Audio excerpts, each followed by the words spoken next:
సుమన్ టీవీలో మీ personal and business promotions కోసం కింది నెంబర్ కి కాంటాక్ట్ చేయండి. ఎంత వస్తున్నా నీకు అప్పుడు? ఇప్పుడు ఎంత వస్తుందో తెలుసా? 6,000. నువ్వు 6,000 ఏం చేస్తావు? డబ్బులన్నీ చూడో ఈ కట్టలు ఎంత ఇస్తున్నాడు తెలుసా? 6,000. ఇదిగో సార్ ఇస్తున్నాడు చంద్రబాబు నాయుడు గారు. ఓకేనా? జాగ్రత్త. అందరికీ నమస్కారాలు. ఈరోజు ఆంధ్రప్రదేశ్ చరిత్రలో ఒక చారిత్రాత్మకమైనటువంటి దినంగా మిగిలిపోతుంది.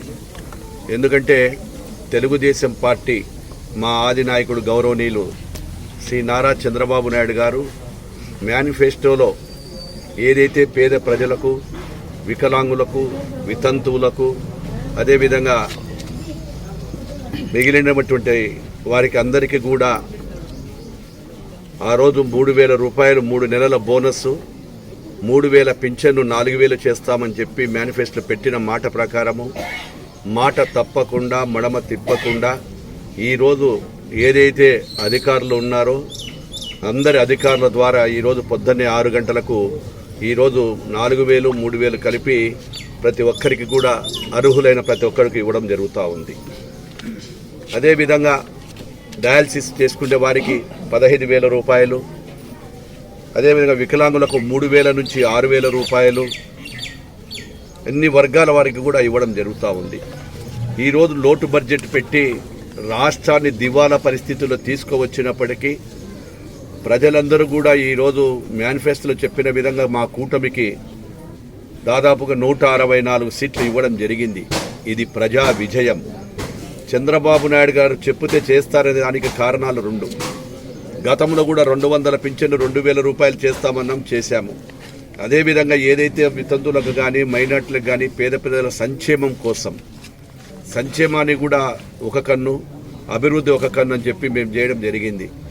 ఈ రాక్షస పాలన వచ్చిన తర్వాత అన్ని వర్గాల ప్రజలను మోసం చేస్తూ కేవలం బటన్ నొక్కుతున్నారని చెప్పి ఆ బటన్ నొక్కిన తర్వాత ఎవరికి ఎంతమందికి వచ్చిందో ప్రజలకు కూడా తెలుసు. ఈరోజు ఈ విప్లవాత్మకమైన మార్పులో జనం కోసం ఇంకా రేపు భవిష్యత్తులో ఏవైతే ఉన్నాయో 16,347 పోస్టులు భర్తీకి మెగా డిఎస్సికి ఫైల్ చేయడం జరిగింది. ల్యాండ్ టైటిలింగ్ యాక్ట్ తీసివేయడం జరిగింది. పింఛన్లను 3,000కు 4,000, జూలై నెల 3 నెలలది కలిపి 7,000 రూపాయలు ఇవ్వడం జరిగింది.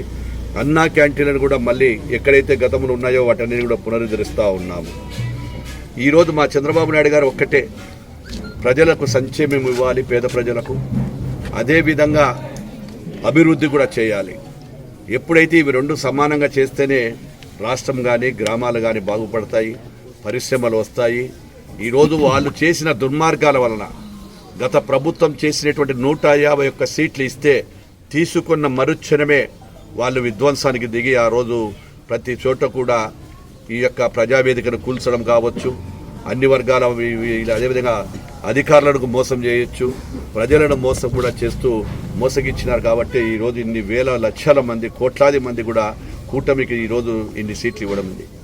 బాధ్యత ఉన్న 11 సీట్లు వచ్చినప్పటికీ ఈరోజు జగన్మోహన్ రెడ్డి గారు చెప్తున్నారు, నన్ను ఎందుకు తిరస్కరించారో తెలియదు, నన్ను హిమాలయాలకు పోవాలా అనేటువంటి వార్తలు బయటకు వస్తూ ఉన్నాయి.